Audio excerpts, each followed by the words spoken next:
you've got the newspapers. They're telling you, this is what's going on in my life. A lot of them actually embed their Twitter accounts right in there, so you know exactly what they're going through at any given moment. Some of them write every 10 minutes, some of them write every 10 months.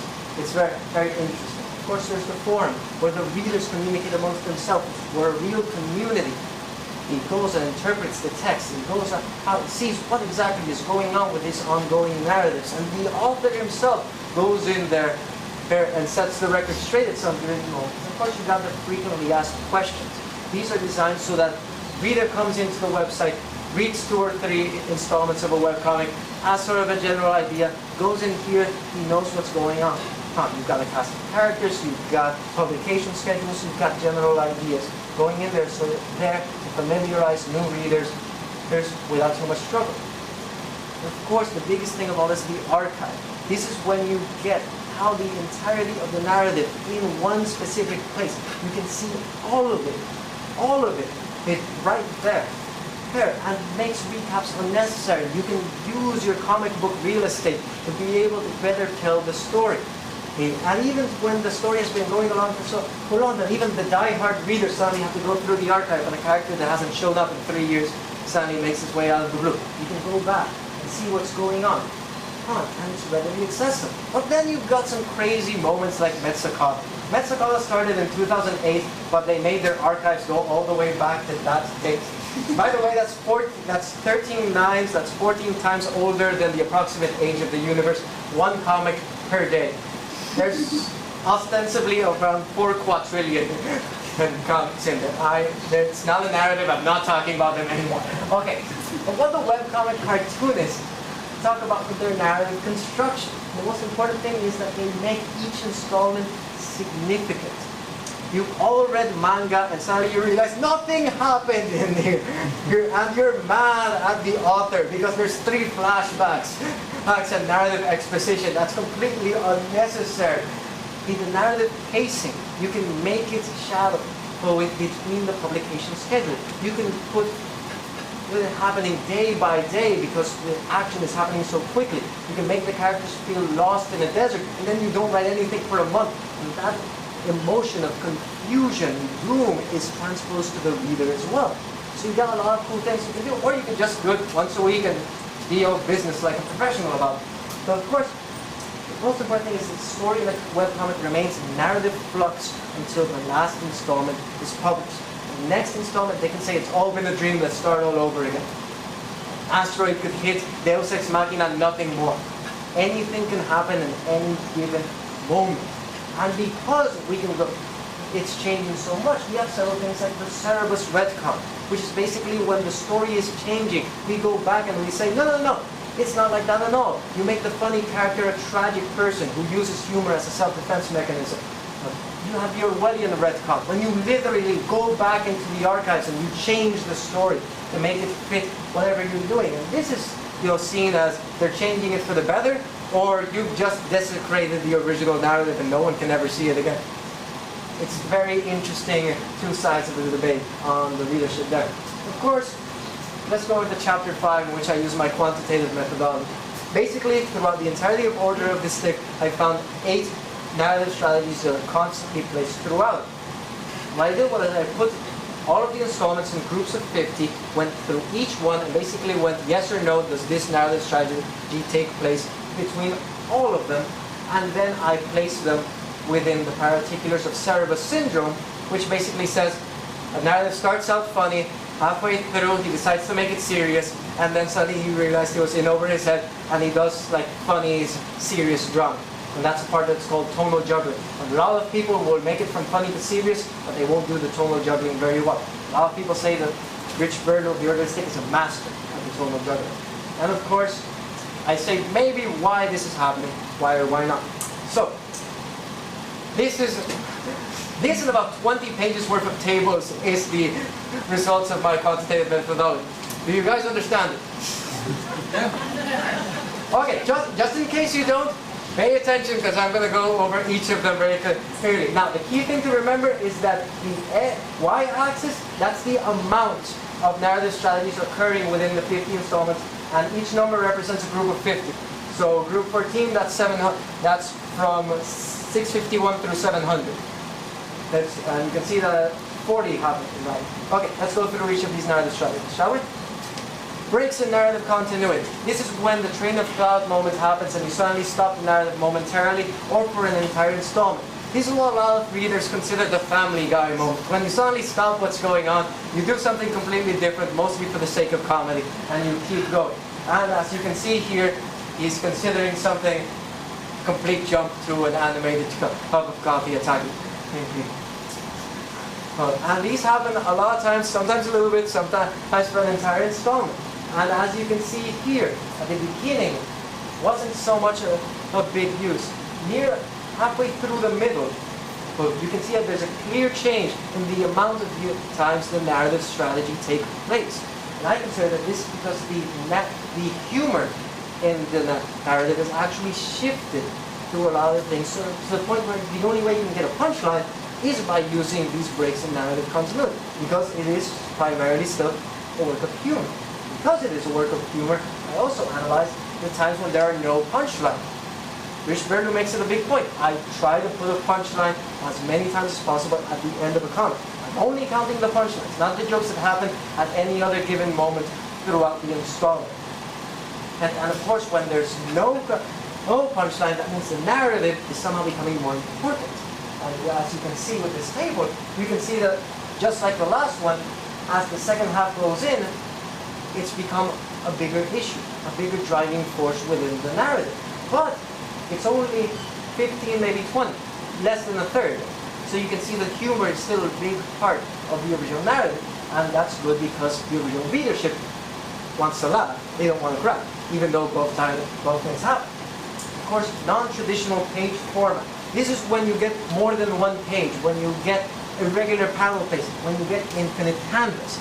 And so, let's check out issue 443. This is Roy. Roy is falling from the top of a zombie headless dragon. It makes sense if you read the actual thing. And you can see that it's just one long vertical column as he's figuring out what he's going to do, what's going to happen, can I save myself, what's going on, and then, yeah. If you were reading this, you were clearly surprised as what was going on. So this happened, and a lot of people just went, whoa. Oh. But when you get it in the print medium, you just get a lot of columns next to each other. And the wandering eye goes immediately to the last one. That sense of hope and immersion is lost between the medium. And of course, it happens when there's more than one page to tell the story. And you can see right there in number 11, these are moments where the narrative becomes so extensive that you need more than one page to tell what's important within a given installment. And you can see in the very beginning, very few of these actually happen as an artistic variation or as just more content. But near the end, it just skyrocketed, and now it's sort of a more balanced situation, mostly because he's become more precise. And how he's concising the narrative and being able to give more information with each installment. And if you actually see the amount of text between the first 50 and the last 50, there's like 1,000 words extra per installment. Not kidding. References to Dungeons & Dragons. Who here knows about Dungeons & Dragons? More than I was expecting, actually. Okay, basically, for those of you who don't know Dungeons & Dragons, it's based a lot on Lord of the Rings a la Tolkien. It's a fantasy setting, but everything's determined by dice and over dozens and dozens of rule books. And these characters are literally defined by what these rule books say. Their statistics, their abilities, what they can and can't do. And of course, this was the primary reason. This was originally a gaming webcomic. And as you can see, it's always near the top. Almost 90% of the installments throughout the entire thing have references to Dungeons & Dragons one way or another, which is very odd because if you go through the forums, you go through the blogs of the author, he's going to say, no, the importance of Dungeons & Dragons isn't as important, and you can understand the narrative without it, and yet my findings say differently. So the important thing to consider is that Dungeons & Dragons, while not necessarily the force of humor, it's still a force that's driving how these characters work, especially for the magic system, which is just complicated. Okay, metatextual references, when they actually make a reference to their method of publication, their comics, their panels, knows how each of these work. how Roy specifically says, I wish I could go through the comics archives. The print version, he actually says, I wish I could go through the other 3 books and figure out what's been going on. And they make a lot of references to, did you meet the Goblin in issue 235? Yeah, that was a complete bastard. And you get a lot of these comics and you go back through all these things. And these sort of been not an important factor up until the last third or so of the comic, where it suddenly skyrocketed as an important fixture of how the story is being told. How these and then they say, no, we're in the last panel. You can't take anything I say seriously in the last panel. And all of these different notes. But there's still not that big an issue within the installments as a whole, as opposed to meta-literary references. These characters know that they're heroes. The villains know that they're villains. The secondary characters know they're secondary characters and sort of stay in the backdrop. You're making me look bad in front of the protagonist. Stop doing that. And you're going to get all of these moments of foreshadowing. And he literally says it's a common literary technique by which you explain a given moment that won't take any importance within the narrative until a later moment in time. So, you learn a few things here and there as well. And of course, at the beginning, not nearly an important factor. About halfway through, it's an important way in how we tell the story. Why? Because they're not characterizing themselves necessarily as things. They're making more sense of their place as a work of fantasy literature rather than as a place within gaming webcomics. Breaks the fourth wall. These are the moments where you literally go out there and you tell the reader what you're thinking, right? Okay, so the important thing to consider is that these happen in one way or another. But if you look at the findings at the very beginning, these count 20% of the installments. But then after that, these are not a big issue at all. Why? Because the characters are taking themselves more seriously. If you know that you're in a comic, you can just turn to the reader and say, well, what do I do now? No, there's no real sense of danger for the characters. But how are these still occurring, especially near the end? You're going to get a lot of secondary characters making these references, like the Oracle in the previous example, and the Demon Roaches, who are famous for doing structural damage, especially to the fourth wall. And of course, the allusions to elements outside the narrative itself, events, places, ideas, people, and how they're going to do that. And of course, since you have to know what is being satirized in order to know satire, this means that you need to have a knowledge of what's going on outside. For example, this particular issue makes a reference to the Olympics, and it was published in August 2008 during the Summer Olympics, I believe like half an hour before Michael Phelps was going for his 10th medal. So it was real. If you're there reading this, holy crap, this makes a lot of sense to me. And you read it now, it's like, okay. And these has been going on as well. But you can really see tonal juggling. Beginning, a little bit. Near the middle, a lot more. As of now, not as much, but still more than the beginning. Tonal juggling, a balance between the use of this, especially when it comes to the humor of the webcomic.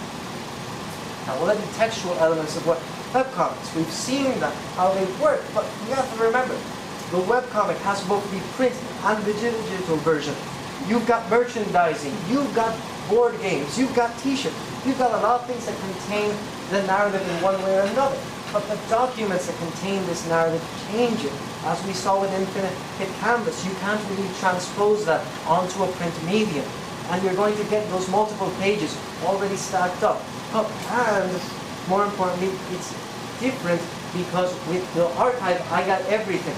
With the book, I need to have that whole collection of books, but I don't need internet access. So there's a trade-off between the two. And that's about it. But these documents, they just really changed how the entire narrative is seen, and it goes into an entire serial reading experience completely because the books are published seriously or well. Of course, the practical application. Why don't we just teach webcomics? I mean, academics, we're here. We have all these resources available. Let's do something about it. Like we're already using comics in the classroom. The ICP comics are famous throughout elementary schools all over Puerto Rico. Oh, we can use webcomics instead of them, and they're free. Let's use them. And of course, if it has enough installments, we can treat it as a novel. You can read it, a number of installments like you would chapters. You can figure out how narrative progression is going, character development, all of these things. And of course, you can just read them serially. You can just take a few moments in every class, read a little bit here, read a little bit there. Keep up with the narrative.